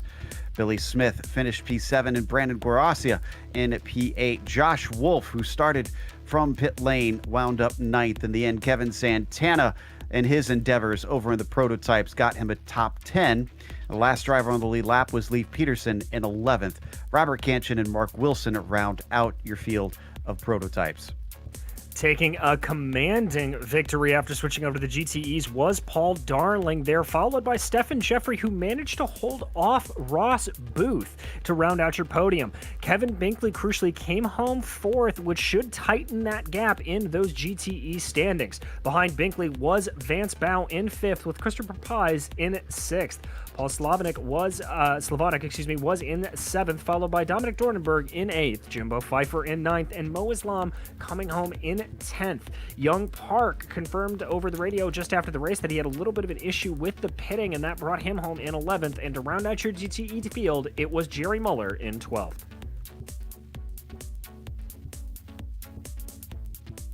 Then from there, it is Ryan Wash finishing with the win in the GT AMs ahead of Joey Atterbury, making it 5 for 6 for Wash. Ryan Robertson was third in that group with Luke Schmidt in P4, and Shane Hunter getting himself a top 5. Eric Gaudreau-Drapeau having some action out there takes 6 as Chris Sherburne finishes P7, and Joe Seifel was 8th. Mark Kodrowski, 9th, and a top 10 for David Perry. Then from there, you've got Green, Tinklow, Reese, and then our DNFs for today.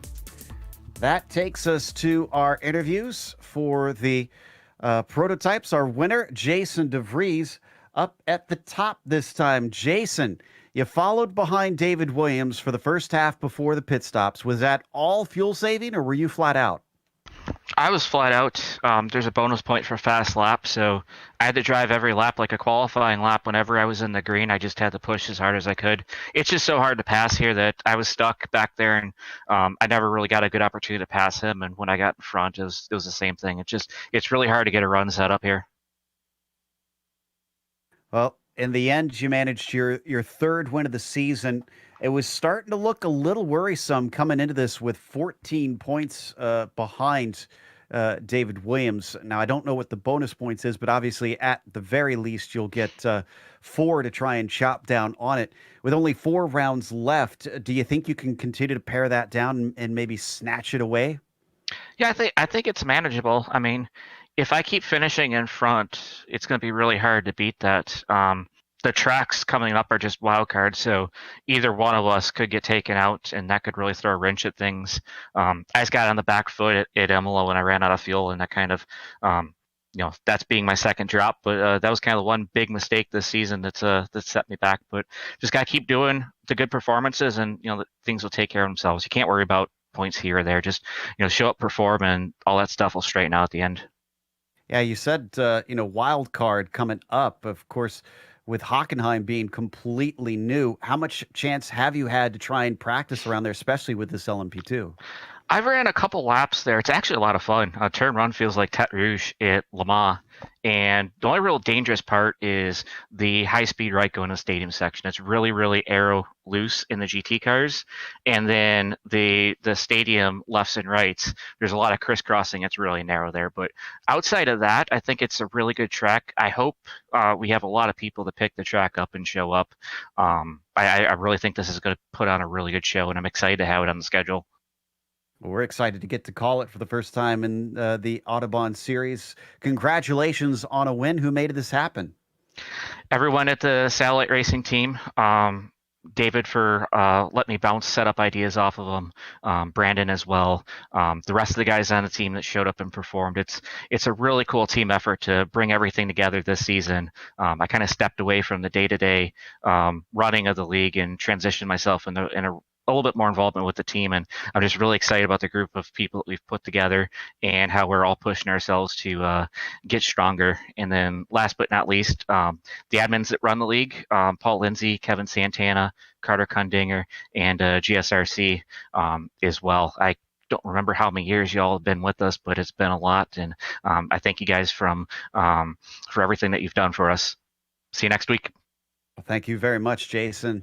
That was our winner in the prototypes. And up next, talking to the Lewis Hamilton of the Autobahn series, DJ's caught up with Paul Darling. Well, Paul, I think that's a pretty apt comparison at this point. You dominated the LMPs. They bump you over to the GTEs to try to help out your team, and now you're looking absolutely unstoppable in those. What's your secret? Well, first of all, I don't think I was dominating at all in prototypes. I was behind David and Jason there. But I'm just really comfortable in the car. The GTEs are really easy to drive. I don't know, it's just they stick to the ground really well. And it's just with the latest tire update, you can actually save the cars now. So they're just pretty comfortable to drive for me, I think. Well, I would say if that is a show of comfortability, you have got to be about just the most snuggled up person in the world, the way you're driving this thing.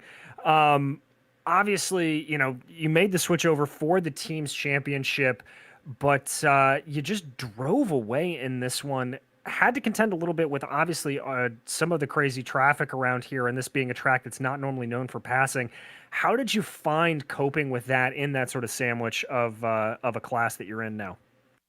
Um, I'd say a lot of patience. I think I was fortunate this race and last race to be able to take advantage of the pace advantage I had and be a little bit more patient in traffic. Where if you're in a tight battle, you really have to kind of be more aggressive and push people out of the way.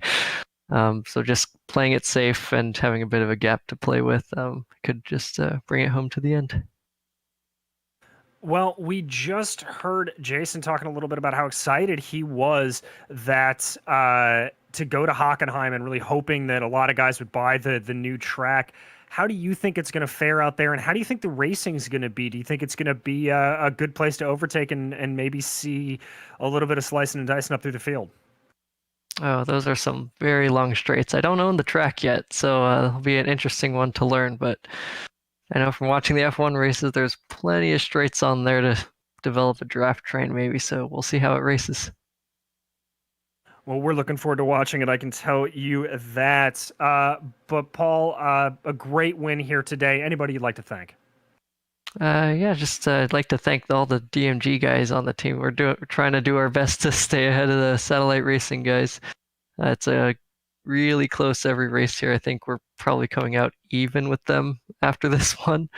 It's going to be a very fun fight to the end. I think that is the best word for it. That was your first place finisher in the GT Pro category, Paul Darling. And now Chad is caught up with your GTM winner, Ryan Wash. You know, I've made too many puns and too many jokes about how hot you've been, Ryan, the last couple of weeks. I mean, we've talked about 1, 2, 3, 4, 5 of the last 6 weeks. You have been right up there at the top step of the podium. We head over to Japan. You take the top step. I mean, what does it take for you to be just consistently up there here at the Autobahn Sportscar League?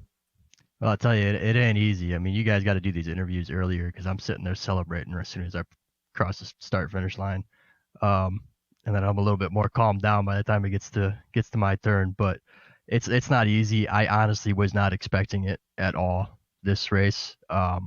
Atterbury just had the pace on me every single practice, even when we were out doing the same things. He was beating me by 4 or 5 tenths. I knew once he took the pole that if I was going to have a chance at winning, it had to happen on lap 1. I had an opportunity in turn 1. I know the general rule is you can't win a race in turn 1, but I mean, that was my one shot right there. And I missed it. And then, unfortunately for Joey, he made a mistake and I made kind of a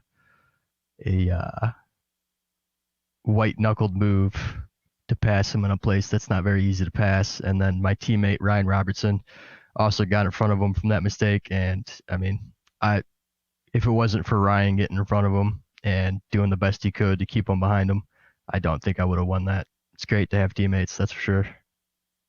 You're not wrong there. I mean, we've seen you finish 5 of, we've talked about it all throughout the broadcast, 5 of the last 6 at the top step. And then, the one you didn't was Interlagos. Next week, go to Hockenheim Ring. And I mean, just an incredible run you've had the last couple of weeks. I don't know what else to say about it, but man, I mean, week in and week out, it just seems like you have the pace to even be up there in the first place. How much does it say both about you and your skill, but also your teammates with you? Yeah, I mean, it's definitely. I think I started the run. I think it was Road America was the first one I won. Then after that is when Jason brought me on board with satellite racing, and from there, just having the motivation and having people to reach out to when I'm struggling is just it's a huge boost in my confidence. It gives me something else to race for other than just the GT3 championship, when the team championship between satellite racing and DMG is so close. It's a huge motivation, and it's definitely what's led me to get my run that I've had. Yeah, very different tracks next couple of weeks. Of course, we're here at Motegi this week, at Mosport last week, but then we have a Long Beach and then Bathurst. I mean, you can't really compare one track to another. How do you feel in terms of your comfort with the next couple of upcoming tracks? Well, if I was able to win here, I think I can win at the rest of the tracks. This is by far and away the worst track that I could ever put 4 tires on. I mean, I honestly, like, it was just, I don't think I've ever had a flawless race in my life, but this was as close as it got. So hopefully I can carry that in. Hockenheim is a track that I love, playing it in or racing on it in other sims. So I'm definitely looking forward to Hockenheim. Bathurst is questionable, I'd say. Little tight there between the concrete walls, but last year's race was a lot of fun in Autobahn, and then Long Beach is just going to be a nightmare, I think, for everybody though. So definitely going to be a level playing field for the rest of the season. I think it's a nightmare for you guys. Just I can't say how much of a nightmare it's going to be for us up here in the booth. But hey, man, congratulations on yet another win, and we will see you next week as we wrap things up here. Who got you here? Anybody want to thank? I definitely want to thank you guys up here. You guys do an excellent job. Thanks Satellite Racing as well, and our sponsors VRS, Moradness, and Ellis Engineering. Well, hey, congratulations on yet another win, and we will see you 2 weeks' time at Hockenheim Ring, and it looks like we're going to catch back up with Joe.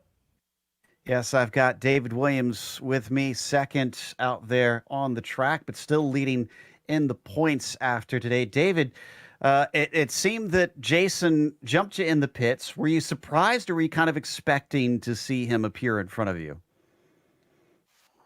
I had a little bit of expectation of it happening. I was a little frustrated when it did happen. But Jason's always been better at getting the fuel numbers right. And, we drive a little bit different, so we have a little bit different fuel burn. And he seems to get it more exact. I think I had almost 2 laps of fuel left, and that's a good probably 4 seconds in the pits. So I've got to get better at that. Obviously, sounds like a little bit of a weak point. But overtaking usually isn't one of your weak points, and it seemed like you did have a hard time trying to manage to get back by him. Is this just a track that is difficult to overtake? Were you having trouble dealing with dirty air, or what was it? Well, let's not forget the fact that Jason's a heck of a driver himself. So he didn't make any mistakes when I was behind him. I think maybe one small one that I really couldn't capitalize on because I wasn't close enough. And then you couple that with the aero wash off of these cars. It's hard to get the power down, even if you have a good turn in and you feel like you're about to get that run. You try to get on the power and the back end just breaks loose. It's tough to pass here. There's no real good spots to have like a medium speed corner to get a decent run. It's very difficult to pass. Even still, second place obviously kind of minimizes whatever damage that Jason will be doing to your points lead here. He seems to think it's going to take a lot to close this down and challenge you for these remaining races. What are your thoughts on it with 4 to go now?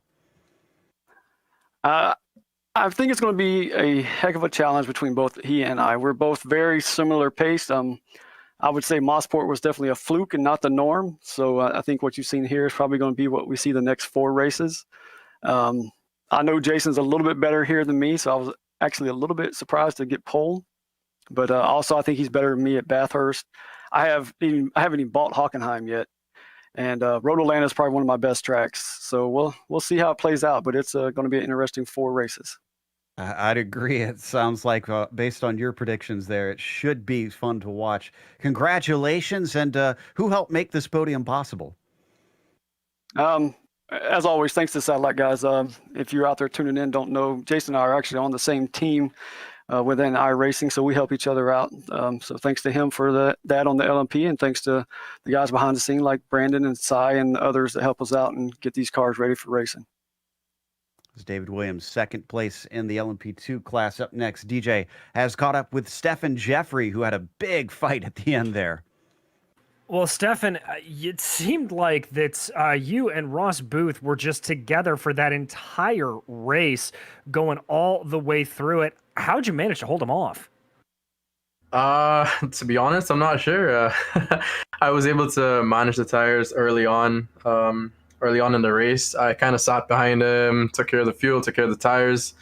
and I was hoping I had some pace towards the end of the race, but I think he had a little bit more than me towards the end. I was kind of struggling a bit, but especially to see because it was so dark. But no, it was a great battle with Ross. I can tell you, we sure enjoyed the heck out of watching it. Now, in terms of that defense, when it shifts over to the darkness, does that change your driving style? Does that change how you're going through anything at all? Or is it, pretty much just same old, same old?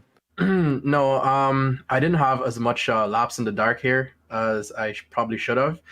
So when it came to my braking points, I had everything pretty much smack on when I can actually see. When it came to the dark, it was a bit iffy because it was a bit of a guessing game at times, at points, especially when there was traffic involved and I couldn't really see the apex behind the car in front of me. So yeah, it was definitely a challenge coming down to the end of the race. Well, we've heard a lot of folks talk about Hockenheim coming up next time out. First off, do you own the track and do you like it? I do not own the track, but I've seen some streamers on the track and it looks pretty gnarly. So I'm excited to get on it and start doing some laps, and hopefully we could produce a decent result there as well. Well, we'll be watching it for sure. Stefan, this is a great result for you here tonight. Anybody you'd like to thank for this second step of the podium? Definitely. Muradin's Esport, first of all, main sponsor. My whole family, my dad for helping me set this car up, and I got a guy out in Australia helping me out, so driver coaching. So big thanks to Jackson as well. Yeah, and you guys for putting on a fantastic show, and the organizers of this great series. Well, thank you, Stefan, and congratulations again. That was Stefan Jeffrey, your second place finisher in GT Pro, and now Chad Irvine has caught up with Ryan Robertson. Ryan, I mean, you took the third step of the podium tonight, and you've had a spectacular run all season long. What was it like under the lights tonight? A little different than what we've seen recently from you guys this season. I mean, it was a very quiet race in the middle for me. My goal at the start was to get out in front. Once I got in front of Joey, just to kind of hold them back behind me, to let Ryan kind of get away and get some free air. I didn't have the pace of the top three, so I don't know. It was a fun time getting out in the dark, nice cooler temperatures, especially from practice and qualifying. Yeah, does it play a big difference for you when you come to, practicing, qualifying, starting the race in the evening, and then all of a sudden the lights go out and you guys have to run under the headlights? This track's luckily lighted really well, so it doesn't make too much of a difference. Setup wise, I ran a completely different setup for the race time than I did in practice and qualifying, just because the temperature drops so drastically. But I mean, when you run in at night, when you run at tracks that that aren't nicely lit, it definitely plays a heck of a lot more role into it, and it's a bit more stressful. Yeah, what's it like heading? You talk about tonight's race. You're just kind of trying to hold things up for your teammate. What's it like, the difference between trying to keep up in terms of pace with Ryan versus just kind of trying to hold back Joey, who's running behind you? I mean, so me trying to hold them back I was still pushing as much as I could. I just knew I wouldn't be able to hold them back for the whole time. So it was definitely playing a bit more aggressive than I probably would normally at the start of a race. And just trying to, capitalize on every corner and defend every way I can, keeping it respectful, but, not giving up corners or anything like that. So it's still a push to, I'm still pushing really hard, but it's constant, watching my mirror. Joey's a very aggressive driver as well. He's dove up on the inside of me many times this season. So, I mean, it adds a whole different level of just watching him, make sure and see when he's going to make his move, because, he's a fantastic driver and he'll catch out when you least expect it. Yeah, I mean, you put on a great show tonight, and congratulations on another podium finish. But as we wrap things up here, anybody you want to thank who got you here? Shouts out to Vieira Satellite Racing for having me under their flag. Shouts to you guys for casting, and to my girlfriend for putting up with me week after week doing race stuff. Thanks for everybody that helps put up with us doing this week in and week out. Thank you, Ryan, for joining us up here in the booth. And it looks like we've got a couple more interviews as we move on to Joe, moving on with Luke Carbonneau. Hey, good Luke. evening, guys. Just before that we start, can I get a request to invite Carter in the booth too? Yeah, Yes, of course. we can bring Carter in. We plan to talk to him here in a moment, but definitely would like to hear both your sides of that battle at the end, because first half of the race, Luke, it looked like things relatively uneventful for you. You just kind of were putting the laps in, holding down a podium spot, and suddenly Carter arrived in your mirror. Now, did you expect him? Because he qualified 8th, and for him to climb up to 4th, that seems like a pretty impressive run in that few laps. Well, at the beginning of the race, I was expecting Billy just behind me, so I was a little bit scared at the start of the race, and I just managed to create a little bit of gap, and I achieved that. After that, I was enough ahead of Carter to be comfortable, but with the traffic, I just I just catch the traffic at the bad place, and I saw the gap reducing with Carter. So after in mid race, I was just in minding to just try to manage to save it and try to break the car in 3rd place. That brings us to Carter. First off, Carter, glad that we had an onboard and got to actually enjoy this cool setup that you've got this time. But qualifying 8th, what happened there? Was that the best you could do on that, or was there some sort of mistake that you had in qualifying? Yeah, I mean, honestly, like that qualifying lap that I put in was, it was a really good lap that I thought, and it was just it was a little heartbreaking to just see myself just drop lower and lower down the field. But in all honesty, I mean, the gap from 3rd to 8th in that qualifying session was only about 0.2. So I knew I had pace with like the 5 guys ahead of me. So yeah, it was a little upsetting to be as far back as I was. But yeah, I mean, honestly, my strategy was just to hang behind people, get by them once I got up to them. And yeah, I mean, I guess it worked out, and then just got all the way up to Luke and had a good battle for most of the race with him. Yeah, it gave us a lot of entertainment. And Luke, we did get to check in a few times on your rig there. I have to ask, what is hanging in the background there? What have you got on the wall? Well, I got a vintage Habs jersey there, and I got my university jersey, team athletic that I got the Carabin de l'Université de Montréal. So that's the 2 jerseys that you see, but I got a Crosby and also a Windsor Spitfire from the Canadian Hockey League Junior, who's hanging there. So yeah, that's the background. Is not as cool as the one of Carter's got. By the way, Carter is really nice with the lights, but yeah, that's what I got on the wall. Well, yours definitely had me asking questions, as I think it's plenty neat, and I love hearing the stories of people's backgrounds, which actually I'm glad you brought up Carter's, because Carter, you've got quite the rig going. Is this the man cave? Where is all this set up? This is right in my college dorm room, Joe. So I've literally got my bed right above me. I got enough desk space to throw my wheel and pedals on, and yeah, I mean, it's a nifty little spot with the lack of room I have. I was just gonna say, do you have a roommate that has to put up with those lights? I do, yeah. He's sitting across me right now. He's kind of making fun of me, I can tell. So yeah, no, it's we both have a racing setup. He doesn't have a PC that runs iRacing, but he does a lot of the Forza and the Project Cars stuff. So we have a lot of fun with that. Well, it's been fun to watch, and we love your setup. Let's hop over to Luke real quick one more time. Luke, who helped make this podium happen for you today? I mean, I don't have a lot of people to thanks, but as always, you guys for the broadcasting and what helped me just stay focused, keep in and exit, and just also to be sure that the objective, the goal was also to just be sure that don't collect X, try to get the bonus point that you can, and that's what I keep in mind. Don't go off track. Just stay on the track. You know that if you're going just a little bit too wide, you're gonna lose 1 or 2 tenths of seconds. So that's the main thing that just make me keep the pace and stay there. Oh, that's awesome. That was Luke Carbonneau, who took third today. And Carter, who helped make your fourth place happen? Yeah, no, I mean, I'd like to thank, my teammates, obviously, in this league, Luke, Dominic, and Mo.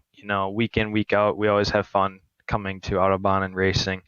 And then just the guys who run AOD Racing, Derek, Dublin, and Piranha, they do a wonderful job. Not only do we do leagues like this, we also take part in all of the iRacing endurance events, and we set up multiple teams for each of those, have multiple practice sessions throughout the week, and honestly, all the stuff that they do for us is really great. So I do got to thank them. And yeah, I mean, thanks to the series admins here at Autobahn, putting on a great league. And then obviously you guys for doing the broadcast, I can't forget about. So. Well, thank you very much. That was Carter Kundinger with a fourth place here in Japan, but it's going to close us out, of course, and a big thank you goes to the Autobahn Sportscar Challenge for bringing us back for another season of coverage. But we also want to thank the companies that provide the software and the hardware for our broadcasts that are listed on your screen. Additional thanks go to June Lalonde, who provides our wonderful music. See the screen for how to get hold of more of her great work. And thanks to the team today, Sean, Chad, DJ, and Dougie. If you'd like to find out more about GSRC, including upcoming races, you can find it at globalsimracingchannel.com, or you can check out our social media through the outlets listed at the bottom of the screen. And if you'd like to support the channel, check out our merchandise store at gsrc.storeenvy.com. Link is in the description below. Don't forget to subscribe to our YouTube channel as well so you don't miss a moment here on GSRC. The next race will be at Hockenheim, Monday, April 26th at 9 p.m. Eastern.